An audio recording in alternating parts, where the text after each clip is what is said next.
How you guys doing this morning? Good. Great. Yeah, sweet. Getting better. All right, I'm going to be talking about fasting. Danielle talked about that, but first I would like to pray. So if you guys could just pray with me, that'd be sweet. Lord, thank you for this morning. Thank you for today. Just be with me right now as I speak. I pray that you speak through me. There's less of me and more of you. But just help me remember everything that I've been studying and learning and that you've been teaching me. If there's anything else that you still want to teach me and have yet to teach me but want me to say to these people, I just pray that I'm willing to listen to that, Lord. Just be with everyone in this room. I pray that we have open minds and open hearts about what will be said today. And also, Lord, just right now specifically for the at Easy Women, I just pray for hope for them in the future. But just be with us in this time, and just be with me. Amen. So yeah, I'm talking about fasting. If you didn't hear Danielle, if you can't read that, I'm talking about fasting. So, what is fasting? Next slide. Fasting is an act of willing abstinence or reduction from certain or all food, drink, or both for a period of time. So that's fasting. You guys know that? Yeah. You can answer. We're going to talk today. We're going to communicate. So do you guys know what fasting is? Yeah. Sweet. All right. So what's fasting? You can be quick. Okay, so you got it. So fasting is act of abstinence or giving something up for a certain period of time. And that's great. And that can be done for a lot of reasons. That can be done for medical reasons, for health reasons, for spiritual reasons, which is what we're going to focus on because we're in the church. So, Richard Foster, he says this in Celebration of Discipline, which is an awesome book. You guys should totally read it. He talks about different disciplines that you should have for your spiritual life. And you can find the section on fasting online. If you just search long enough, I promise you can find it. I did. You can read it. It's only like 9 pages. You should totally check it out this week. I would encourage you to do that, but I just want to read this for you. He says, "The central ideal in fasting is the voluntary denial of an otherwise normal function for the sake of intense spiritual activity. There's nothing wrong with these normal functions in life. It is simply that there are times when we set them aside in order to concentrate. When we view fasting from this perspective, we can see its reasonableness as well as its broader dimensions." All right, so has anybody ever fasted? Raise a hand. Be proud of that, right? That's what the Bible tells us. That's not true. So you guys have fasted. So yeah, that's the complete opposite. Thank you for paying attention to the scripture. What are some things you fasted from, though? Say it out loud. Your mom. What? Radio. Radio, that's one. Caffeine. There was way more hands. Caffeine. So everybody did radio and caffeine. So there's like 20 hands that went up. All right. Food. Food? Food. Yeah, that's a normal one. So basically fasting is when we give something up in order to spend more time with God, maybe through prayer, through scripture, just something, whatever it is that draws you closer to God. That's what fasting should be about. Is it always? I don't know. That doesn't seem to be the case. But Jen Hatmaker, in the next slide, she says this. This is a book. It's called Seven. I would also encourage you to read that. It's really cool. It's an experiment. It's an experimental mutiny against consumerism. And she has like 7 months where she does different things. One of them is food. One's stress, clothes, spending. There's a lot. I can't name off the top of my head. But I encourage you guys to read that book. And I don't know if you can find that online, but if you guys fast for like 2 meals, you'll probably save about $10 and you can probably buy that book. So you can do that. And she's like really sassy and it's really easy to read and I would encourage you to do that. And it's challenging, but also very reasonable and good. But she says this, she says, "A fast creates margin for God to move. A fast creates margin for God to move. Temporarily changing our routine of comfort jars us off high center. Fast is not necessarily something that we offer God, but it assists us in offering ourselves. As Bill Bright, founder of Campus Crusade for Christ, said, it is exchanging the needs of the physical body for those of the spirit." That was Jen Hatmaker. So it's just giving something up, replacing that time for God and with God. And there's different types of fasts you can do. The next slide, you've got that. One of them, that's an absolute fast. It's kind of normally what you would think about when you think of fasting. And that's just giving up something, like giving up food usually, and liquid. I'd encourage you to drink water. That's important. Please drink water if you're doing a fast. But yeah, you just give up something for a defined period of time. Usually it's a day. It can be less. It can be more. It's whatever you feel like you should do. Do not jump into a long time. Do not jump into like 5 days right away. Your body's not ready for it. You've got to train for that. You got that? We're going to talk more about health concerns later. So please, please pay attention, because I do not want anybody getting hurt if you do fast. But there's also a partial fast, and that's restriction of the diet, but not total abstinence. An example of that would be in Daniel. There's some men that give up food except fruit and vegetables, and then there's the men in the society that they just eat what's like a royal meal, and after 10 days they come back and the people that fasted look healthier and feel healthier, but they gave up just particular foods, not all foods, so that's just a partial fast, and that's something that you can also do. And then there's also a group fast, and that would be when a group comes together and fast. So when numerous people come together and abstain from food or something else for specific purposes. Usually that's done maybe like a national emergency, maybe like the Pope or higher up people in the church will call for a national fast, and they'll bring people together and say, okay, like for this day we're going to fast, and we're going to spend that time in prayer together, that time that we normally would have lunch and pray for whatever happened. Maybe it's Ebola, or maybe it's 9/11, whatever the emergency is. That happens a good amount of time. But when I was thinking of fasting, my mind always jumps to a certain thing, and that seems to be the common theme in the church. So what comes to mind when I say fasting, or what do you think of when you think of fasting? When have you fasted before? Easter. Lent. That's right, Easter, during Lent. Okay, so has anybody fasted any other time from Lent? That's awesome if you have. Pretty much most of my fasting experience, all of it comes from Lent. So in that time of Lent, that's when I have experienced my fast. And I started fasting when I was in 2nd grade, and it was very serious for me. It was this big moment where I came to know God more, and I really changed my life. My parents were both ministers at the time. I lived in Georgia, and me and my brother, we went to school that Wednesday. We went to church after school on that Wednesday, and then I remember we went to the playground, we're walking around the church, we're going somewhere, and my brother says to me, he's 2 years older than me, he says, are you fasting? Like, are you giving anything up for Lent? And I said, I don't know, because I was a 2nd grader, so whatever. And then he said, I'm going to give up ice cream. So that hit me really hard, and I took some time to think about it, and I prayed, and I thought really hard for about half a second, and I said, I'm going to give up ice cream too. And so I gave up ice cream. That was huge. But then my brother, he said something, and this was this is something that was like made me realize, like, man, like you get it, like you know what's going on, you understand this way better than me. He said, yeah, I'm giving up ice cream except in milkshakes. And that makes a lot of sense to me. And I said, yeah, I'm going to do the same. I'm going to give up ice cream except in milkshakes. Because milkshakes are delicious, and that would be stupid. I don't want to do that. So I gave up ice cream except in milkshakes for 40 days. So that was really tough. And I don't necessarily think that's a bad thing. I mean, as a kid, like you give up something to practice it, to learn how to do it. Is it wrong for a 2nd grader to give up ice cream except in milkshakes, obviously, because I'm smart? No, that's not bad. Is that really the point of Lent? Not necessarily, but I think it's good practice, and that helped me learn like what abstaining is and giving things up later on, and what fasting is about. But Lent is a time, it's a time of preparation for Jesus' death and resurrection, traditionally done through 5 things. Prayer, that's an act to communicate with God. That's important. Maybe more important than ice cream. I don't know. Some people might disagree. But then there's penance, and that's confession of sin. Repentance, and that's to turn away from that sin. And then almsgiving, and that's an act of charity. That's huge. If your abstinence or if your fasting is just for yourself, that's not the point. I mean, obviously it is to God. John Wesley was big on charity in fasting. That's a huge thing. And I think sometimes we forget about that. We think, oh, like I'm going to give this up and now I have this time, or I have like this money, so that comes back to me. But I don't know if that's necessarily the point.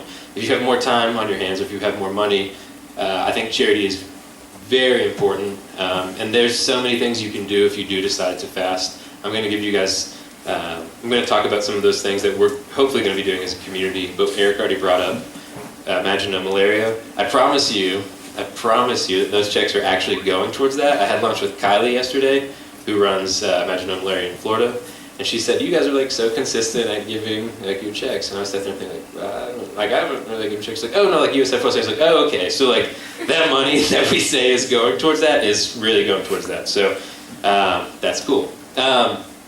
Anyways, back to Lent and self-denial. That's abstinence from various worldly pleasures, blah blah blah, spiritual goals.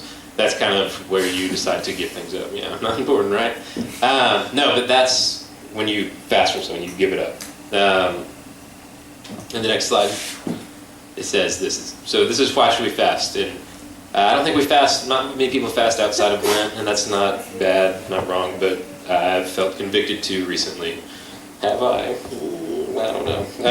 But John Wesley says this, it says, "It is expected of all who desire to continue in these societies that they should continue to evidence their desire of salvation by attending upon all the ordinances of God, such are the public worship of God, the ministry of the Word, either read or expounded, the supper of the Lord, family and private prayer, searching the Scriptures, and fasting for abstinence." Next slide. So John Wesley has these things, they're called the works of piety. And we have, what are they? Can you read them? 1, prayer. 2, Studying the Bible. 3, Holy Communion. 4, Fasting. 5, Christian community. 6. Healthy living. Good job. They're really good today. But, okay, prayer, I think we can all sit in here and say that's important. We've already done it various times throughout this service, which is an act of worship to God. We've prayed numerous times. And I think we hopefully pray numerous times throughout the day, throughout our week, and that is something that is important to our relationship with God. And then studying the Bible. I don't think anybody would argue that that's important either. And we are doing that right now, studying Scripture and working on that. That's something that I feel like as Christians we are called to do. And then Holy Communion, we're going to do that later. That's important, and I'm going to talk more about that later. Christian community, that's important. We're in that right now. Say hello to the person next to you. I'm ready. All right, and then ask them like one question that's serious so that you get to know them. Jelly to put on. I'm not kidding. Ask them like something. I want you to like talk to them right now. Ask them like for if they have a prayer request or something. This is important. Go. You've got a minute. Go. Don't look at me. Look at your neighbor. Be a Christian community.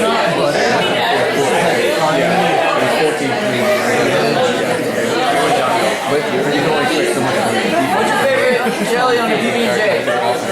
What's your favorite jelly on the PB&J?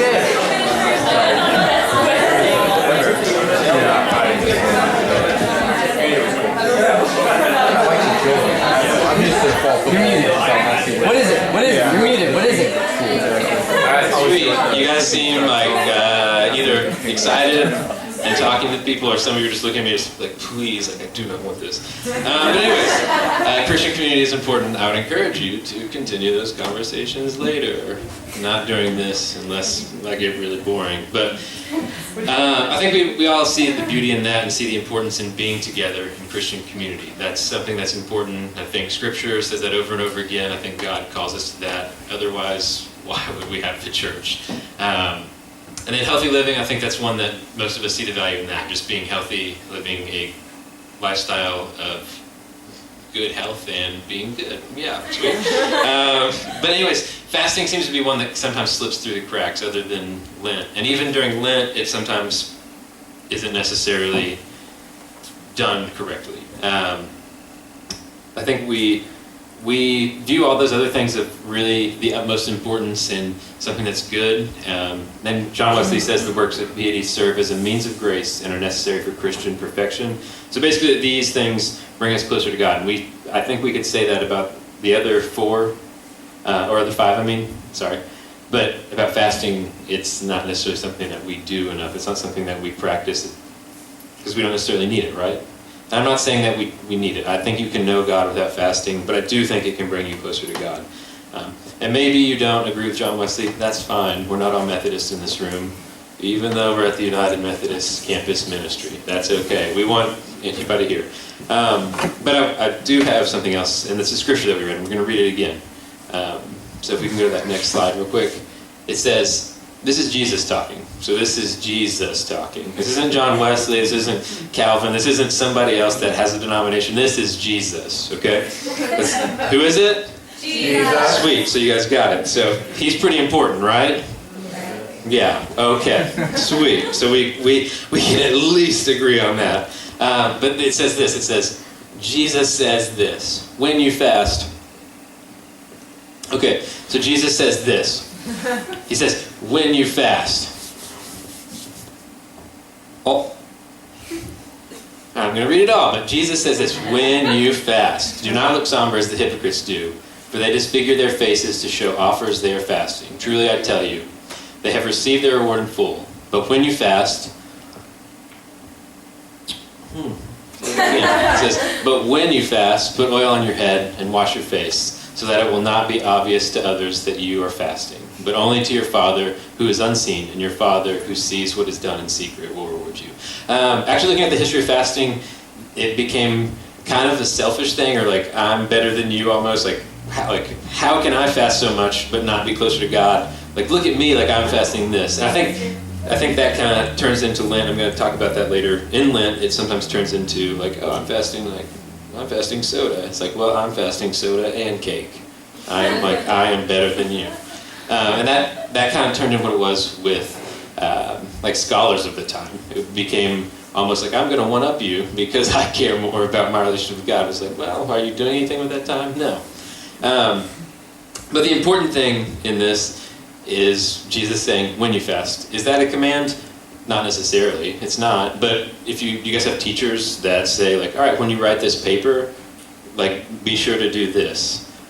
Do you have to turn that paper in? No. But what's going to happen if you don't? You're going to fail. You're going to get a 0. So, to me, it seems pretty obvious that we should fast. You don't have to. Are you going to fail? Not necessarily. That analogy doesn't line up completely. But I think it is important, and I think it is of value. It's not a command, but it seems pretty important the way that Jesus is talking about it here. He says, when you fast. Not if you fast, but when you fast. Do we fast?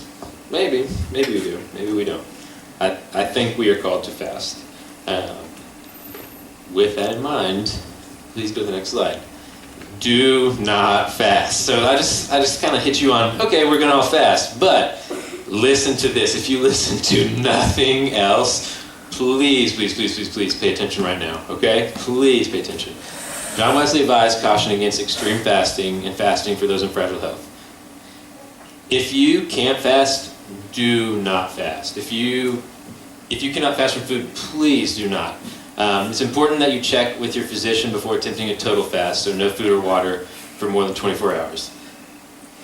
Do you guys got that? I do not want anybody like leaving this place and being like, yeah, like that guy that talked on Sunday, he said like I shouldn't eat for like a week. So I feel awful. That is absolutely not the point of what I'm saying.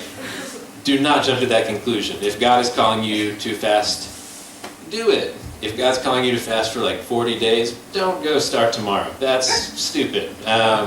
You need to train yourself. I mean, you're not just going to jump into the scripture and understand everything right away. You're not going to jump into prayer and understand how to pray in every single way right away.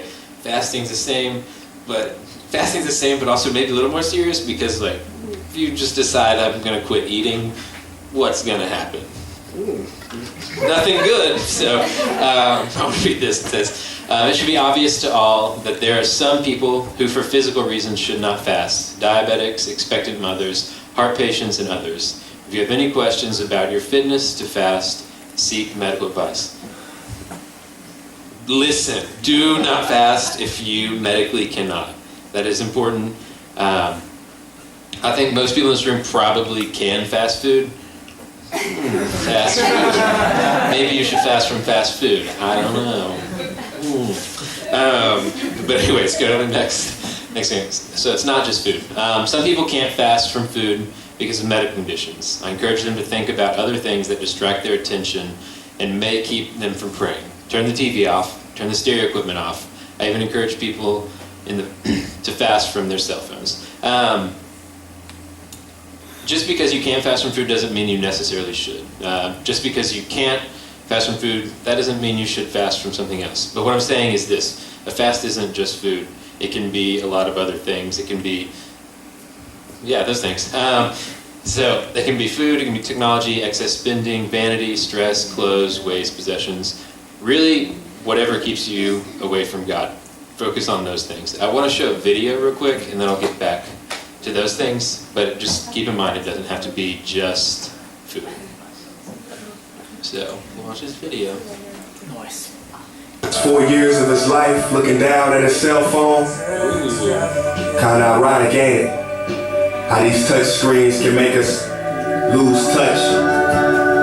But it's no wonder in a world filled with iMacs, iPads, and iPhones, so many eyes, so many selfies, not enough us's and we's. See, technology has made us more selfish and separate than ever.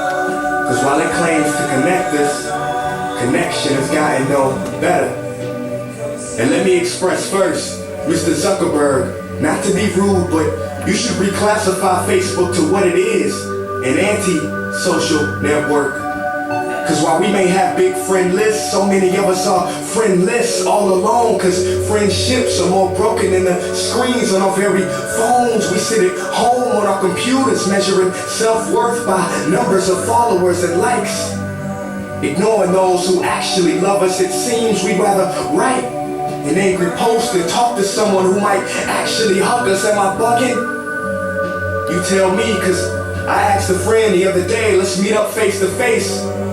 They said, alright, what time do you want us to Skype? I responded with OMG, SRS, and then a bunch of SMHs and realized, what about me? Do I not have the patience to have conversation without abbreviation? This is the generation of media overstimulation. Chats have been reduced to snaps. The news is 140 characters. Videos are 6 seconds at high speed. And you wonder why ADD is on the rise faster than 4G LTE. But get a load of this. Studies show the attention span of the average adult today is 1 second lower than that of a goldfish. So if you're one of the few people on aquatic animals that have yet to click off or close this video, congratulations. Let me finish by saying you do have a choice, yes. But this one, my friends, we cannot autocorrect. We must do it ourselves. Take control or be controlled, make a decision. Me? No longer do I want to spoil a precious moment by recording it with a phone. I'm just gonna keep them. I don't want to take a picture of all my meals anymore. I'm just gonna eat them. I don't want the new app, the new software, or the new update. And if I want to post an old photo, who says I have to wait until Thursday? I'm so tired of performing in a pageantry of vanity and conforming to this accepted form of digital insanity. Call me crazy, but I imagine a world where we smile when we have low batteries. Cause that'll mean we'll be one bar closer to humanity.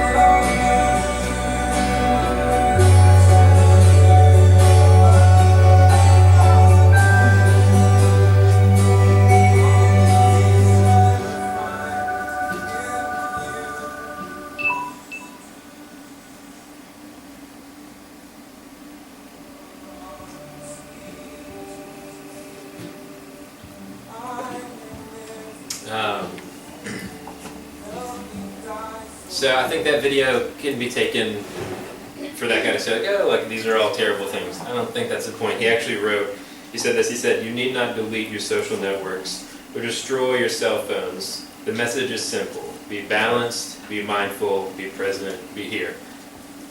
You can watch that video and maybe think, oh, this is really cool. Or oh, maybe you think, this guy, like, he's just telling me that everything I'm doing is so wrong. Like, I don't want to do that.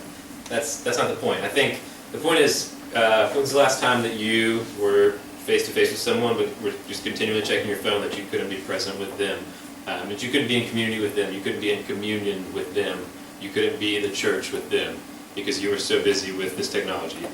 That might not speak to everyone in this room. I don't expect it to. The same way that fasting from food isn't going to speak to everyone in this room. I think our fast should be from what's keeping us away from God.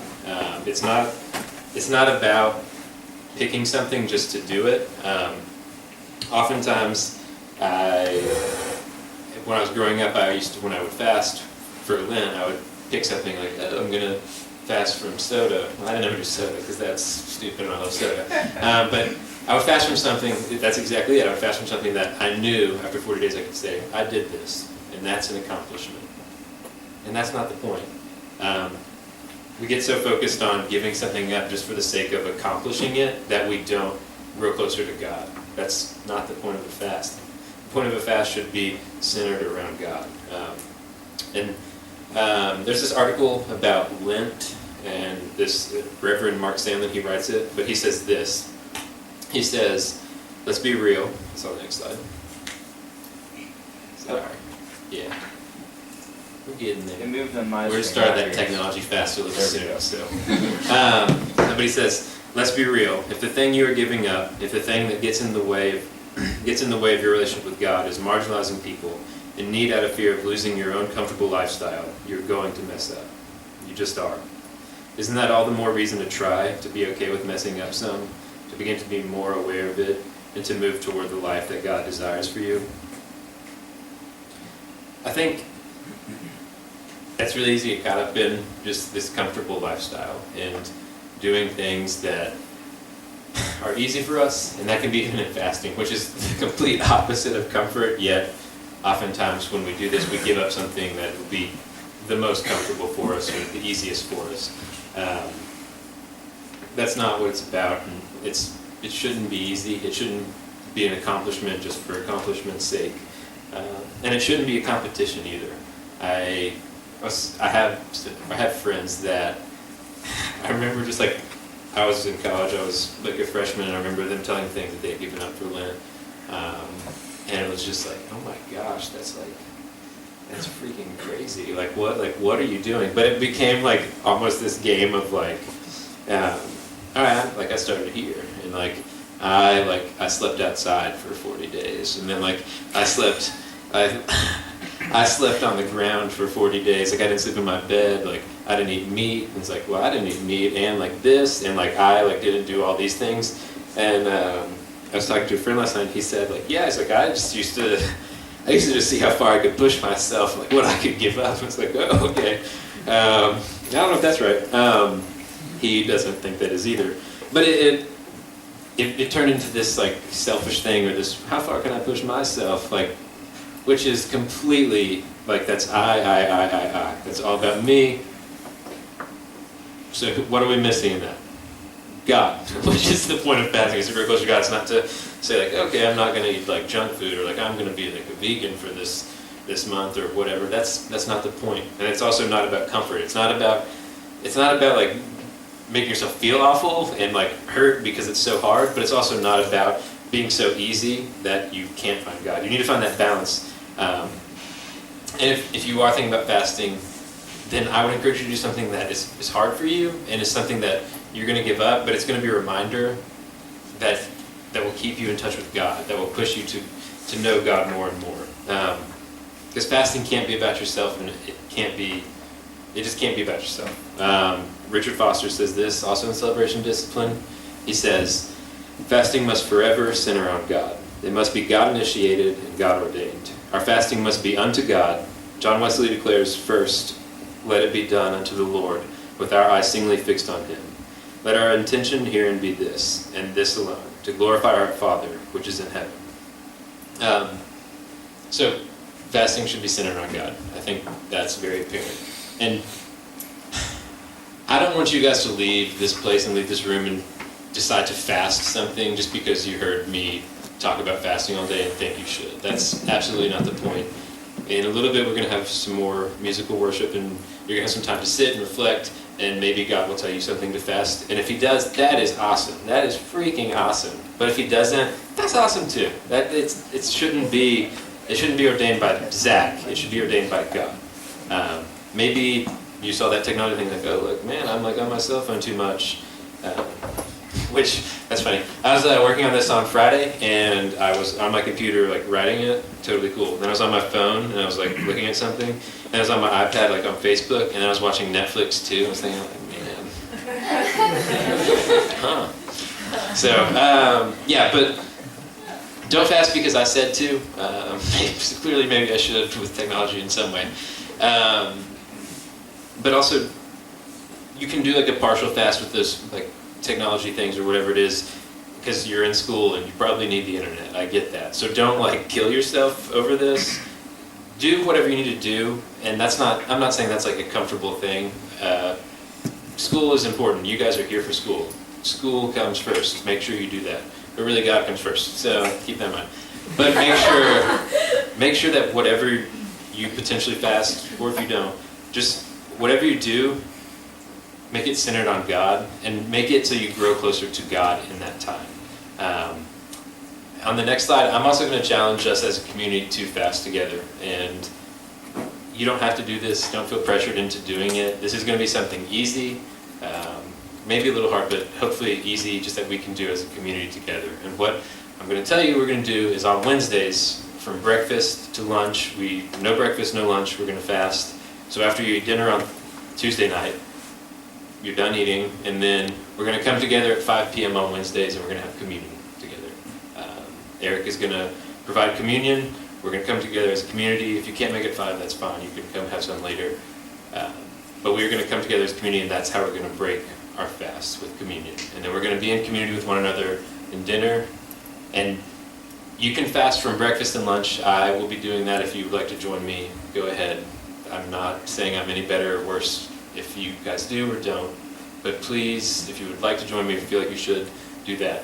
Also, if you don't want to do food, that's fine. If you want to do something more than this, if you want to fast for the entire month of November, or fast for something longer, pray about that right now. Pray about that. Talk to God. Go to Him. Ask what He wants. But with this one, for giving up breakfast and lunch, we're going to hopefully be saving some money, because you have that. And as a community, this holiday season, we're going to be doing something. It's called Operation Christmas Child. Have you guys heard of that? It's where the shoe boxes you fill with toys, you send it to kids that otherwise wouldn't get a gift for Christmas. My idea is that you're saving some money on breakfast and lunch on Wednesdays. So that money that you have, you can put towards this shoebox, and you can fill it with toys. You also need to you put $7 in there so it can be shipped to wherever it goes, and you put a label on it. We're going to have somebody on Wednesday night talk more about it that knows way more than I do, and is going to provide way more information. But what I'm calling you to do is, in this fast, if you feel called to do that, then that money that you save, please put it towards this, or put it towards something. I don't care. But just please put it towards something. But as a community, we are going to be helping out with Operation Christmas Child, and all the small groups will provide at least one shoebox. That's what Eric was talking about. We were talking about this week, saying like, that's not that difficult. Even as college students, we don't have much money, but if you give a few dollars, you can buy a few toys in a shoebox and send that to a kid and let them know that they're loved on Christmas. I think that's not too much to ask. So just with that fast, charity is also included, and I would encourage you guys to help out with that. So, if you fast, please do it God ordained, not because you feel pressured into it because of me. And I would encourage you guys in this time that we're about to have with worship and during communion, that you pray, that you go to God and you ask Him if you feel called to fast, if you should fast. That is so important. Do not fast because we're talking about fasting. That is not why. But if you feel like you should, if you feel like it's going to bring you closer to God, and if you feel like you can center this around God and not yourself, please push yourself to that. Please push yourself to grow in your relationship with Christ. Don't do it out of comfort. Don't do it out of, I feel like I should, as good as everybody else is. Make sure that it's centered around God, and it's God ordained and God initiated. You guys pray with me. Lord, thank you for today. Thank you for this time.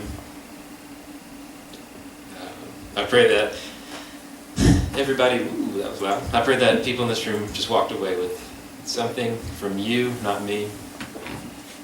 Just be with us as we continue in worship. And I just pray that everybody in this room is being prayerful, is thinking about things that maybe they can fast, but I pray that that's through you, not through anything that I'm doing, but it's through what you're doing through me, Lord.